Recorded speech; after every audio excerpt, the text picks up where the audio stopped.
ഞാൻ പഠിപ്പിച്ചത് ഒരു നമ്മളിങ്ങനെ പറഞ്ഞ ബോയ്സിനാണ്.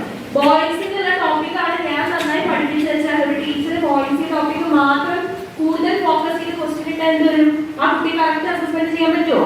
ചിലപ്പോൾ ആ കുട്ടിക്ക് ഡെൻസിറ്റിയോ വേറെ ഏതെങ്കിലും ടോപ്പിക് ആയിരിക്കും കുറച്ചും കൂടി നന്നായിട്ട് അറിയുന്നത്. അപ്പൊ എല്ലാ ടോപ്പിക്കിനും ഈക്വൽ ഇമ്പോർട്ടൻസ് കൊടുത്തിട്ട് നമ്മൾ എന്ത് ചെയ്യണം? ടെസ്റ്റ് കണ്ടക്ട് ചെയ്യണം. ഇനി natural science roll number 1 commercialisation എന്തായിരുന്നു? അതായത് പ്രൈവറ്റൈസേഷൻ, എഡ്യൂക്കേഷൻ പ്രൈവറ്റൈസ് ചെയ്യാം, ഫിനാൻഷ്യൽ ഹോൾഡേഴ്സിന് വേണ്ടി മാത്രമായിട്ട് എഡ്യൂക്കേഷൻ ഇൻസ്റ്റിറ്റ്യൂഷൻസ് റൺ ചെയ്യുന്നു. Very good. അപ്പോ നമ്മൾ ഇതുകൂടി എഴുതൂ, കൊമേഴ്ഷ്യലൈസേഷൻ എഴുതൂ. സമാധാനല്ലേ? ഇനി ഇന്നത്തെ കിട്ടോ വേറെ ഈ നമ്പേഴ്സിനെ ഞാൻ വീണ്ടും വിളിച്ചാൽ പറയണേ. ഇനി ഏതെങ്കിലും ഡിപ്പാർട്ട്മെന്റ് വിളിക്കാറുണ്ടോ? കോമേഴ്സ്, പിന്നെ maths,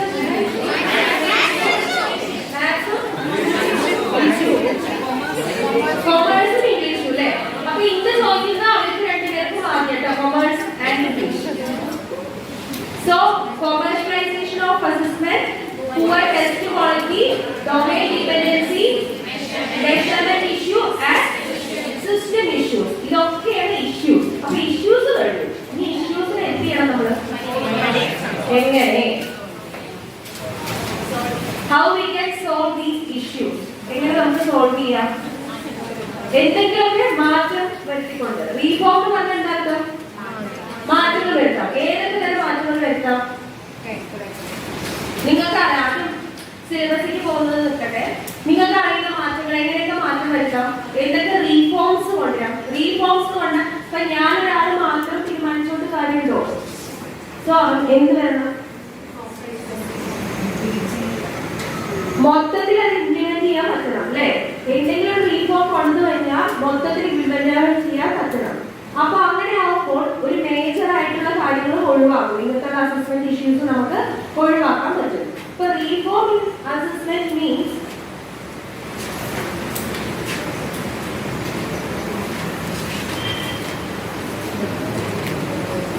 bringing changes in the assessment of learning students. ഇപ്പൊ നമ്മൾ പറഞ്ഞല്ലേ, നമ്മൾ അസസ്മെന്റിൽ എന്ത് ചേഞ്ച് ആണോ കൊണ്ടുവരാൻ ഉദ്ദേശിക്കുന്നത് അതിനെയാണ് നമ്മൾ റീഫോംസ് എന്ന് പറയാം. ഇപ്പൊ മേജറിൽ 4 റീഫോംസിനെ കുറിച്ചാണ് നമുക്ക് ഈ ക്ലാസ്സിൽ പഠിക്കാനുള്ളത്.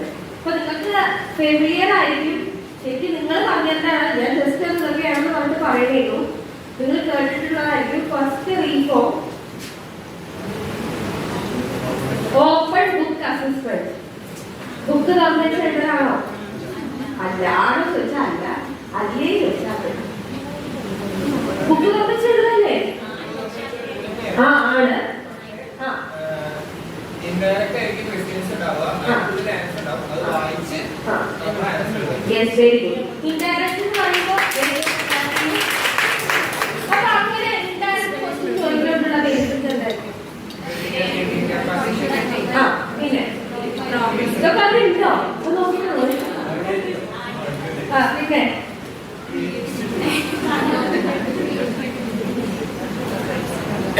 നിങ്ങൾക്ക് അറിയോ ഏതെങ്കിലും ഓപ്പൺ ബുക്ക് എക്സാമിനെ കുറിച്ച് നിങ്ങൾക്ക് അറിയോ?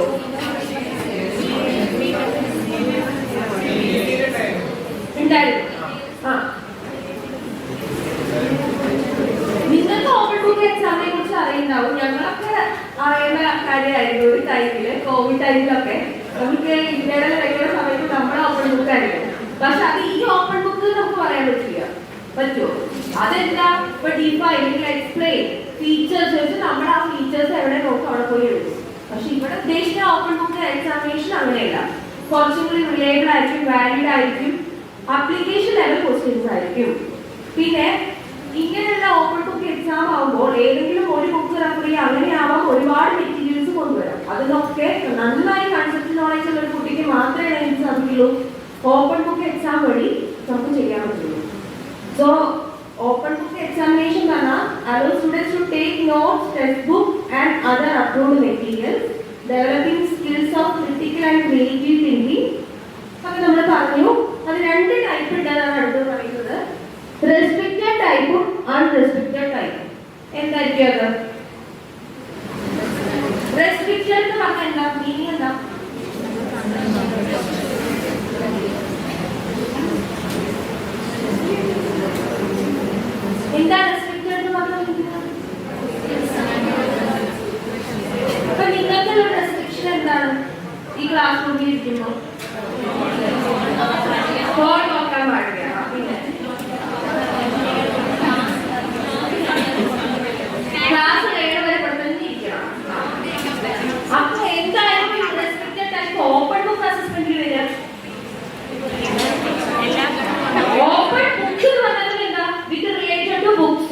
അപ്പൊ റെസ്ട്രിക്റ്റഡ് എന്ന് പറഞ്ഞാൽ എന്തായിരിക്കും? ബുക്ക് ഇല്ലാന്നുള്ളത് എന്തായാലും വരില്ല, കാരണം ഓപ്പൺ ബുക്ക് ആണ്.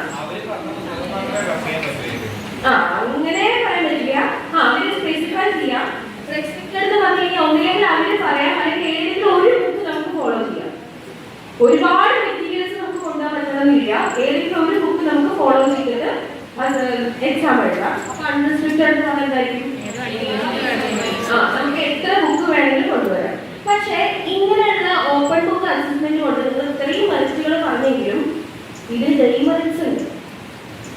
എന്തായിരിക്കും? എന്തൊക്കെ ഡിമെറിറ്റ്സുകളാ വരാം? ടൈം കൺസ്യൂമിംഗ് ആണ്, ശരിയാണ്. അപ്പൊ നമ്മളിപ്പോ കോപ്പി അടിച്ച് എഴുതുമ്പോഴായിരിക്കും കൂടുതൽ സമയം വരിക, അല്ലെ?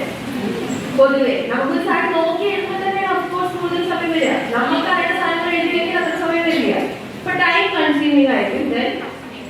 ബാക്കിയുള്ളവർ ശ്രദ്ധിക്കട്ടോ, ഇത് കഴിഞ്ഞിട്ട് അടുത്തേക്ക് പോളൂ. നമുക്കിവിടെ ചോദിച്ച് ക്ലിയർ ആയിട്ട് പോളൂ, ശ്രദ്ധിക്കാം. ഇതൊക്കെ സിമ്പിൾ ആയിട്ടുള്ള സംഭവമാണ്, എന്തായാലും ഷുവർ ക്വസ്റ്റ്യനും ആണ് ഈ ഓരോ പോയിന്റ്. അപ്പോ ടൈം കൺസ്യൂമർ ആയിരിക്കും. എല്ലാ കുട്ടികൾക്കും അപ്ലിക്കബിൾ ആവണമെന്നില്ല. അപ്പോ ആ കുട്ടികളെ നമുക്ക് എങ്ങനെ സ്പെസിഫൈ ചെയ്യാം?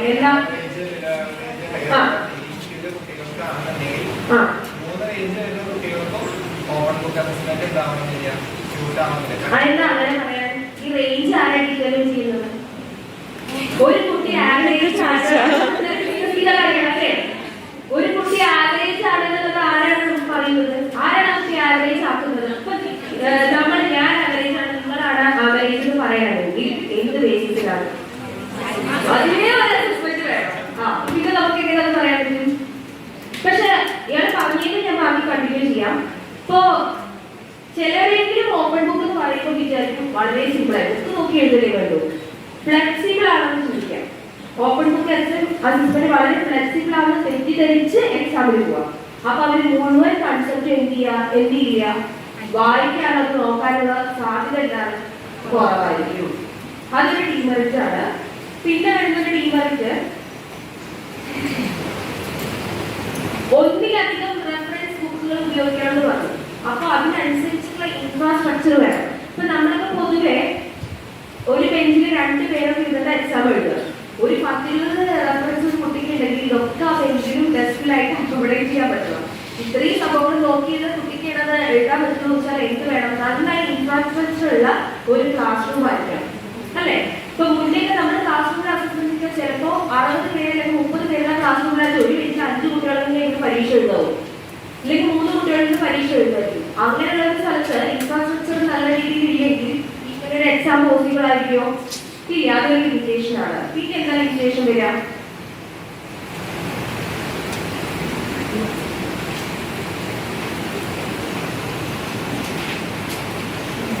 ഇപ്പൊ ഇൻഫ്രാസ്ട്രക്ചർ ആയി, ടൈം കൺസ്യൂമിംഗ് ആയി, പിന്നെ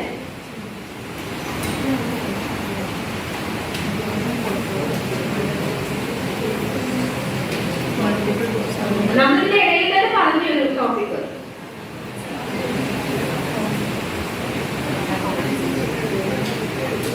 എല്ലാ ക്വസ്റ്റ്യനും അറ്റൻഡ് ചെയ്യാനുള്ള സാധ്യത അവിടെ കുറവായിരിക്കും. കാരണം ഒരു 5 ക്വസ്റ്റ്യൻ നോക്കുമ്പോഴേക്കും തന്നെ ഏകദേശം സമയം കഴിഞ്ഞിട്ടുണ്ടാവും. ഇത്രയും നമ്പർ ചെയ്തിട്ട് വേണം എഴുതാൻ. അപ്പോ എല്ലാ ക്വസ്റ്റ്യനും ആ കുട്ടിക്ക് അറ്റൻഡ് ചെയ്യാനുള്ള പ്രോബബിലിറ്റി അവിടെ എന്ത് ചെയ്യാണ്? കുറയാണ്. അപ്പൊ ഇത്രയൊക്കെ ഓപ്പൺ ബുക്ക് അസസ്മെന്റ് ഡിമെറിറ്റ്സുകൾ ഉണ്ട്. അപ്പൊ എന്തൊക്കെയാണ് മെറിറ്റ്സ്, എന്തൊക്കെയാണ് ഡിമെറിറ്റ്സ് ഓർക്കുന്നുണ്ടോ? ശരി, ഓപ്പൺ ബുക്ക് അസസ്മെന്റില് ഇങ്ങനെയൊക്കെ ചെയ്യുകൊണ്ട് ഒരു മേജർ നമുക്കൊരു ബെനിഫിറ്റ് എന്ന് പറയുന്നത് നോട്ട് മെമ്മറൈസേഷൻ ഒഴിവാക്കാം. അതൊരു മേജർ ഒബ്ജക്റ്റീവ് ആണ്, അല്ലെ? നോട്ട് മെമ്മറൈസേഷൻ പറഞ്ഞാൽ എന്താണെന്ന് അറിയാലോ, അല്ലെ? കാണാതെ പഠിക്കേണ്ട ഒരു ആവശ്യമാണ് വരുന്നില്ല. പിന്നെ കുട്ടികളുടെ റെഗുലർ ആയിട്ട് സ്റ്റഡി ഹാബിറ്റ്സ് ഉണ്ടാക്കാം. എപ്പോഴാ കുട്ടി നന്നായി ആ ടെസ്റ്റിനെ കുറിച്ച് അറിയുന്ന കുട്ടികൾ ഇന്ന പേജിൽ ഇന്ന ഭാഗത്ത് ഈ കൺസെപ്റ്റ് ഉണ്ടെന്ന് പറയുന്ന കുട്ടികളെ എന്ത് ചെയ്യാൻ പറ്റുള്ളൂ? ആൻസർ ചെയ്യാൻ പറ്റുള്ളൂ.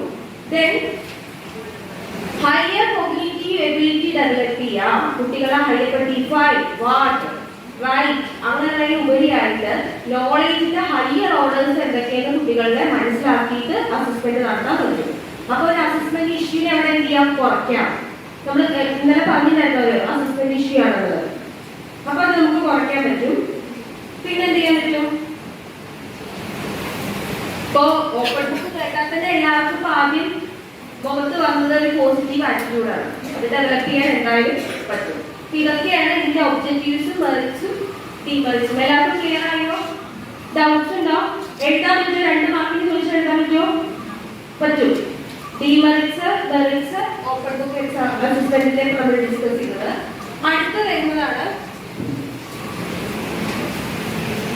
Internet based assessment. എന്താണ്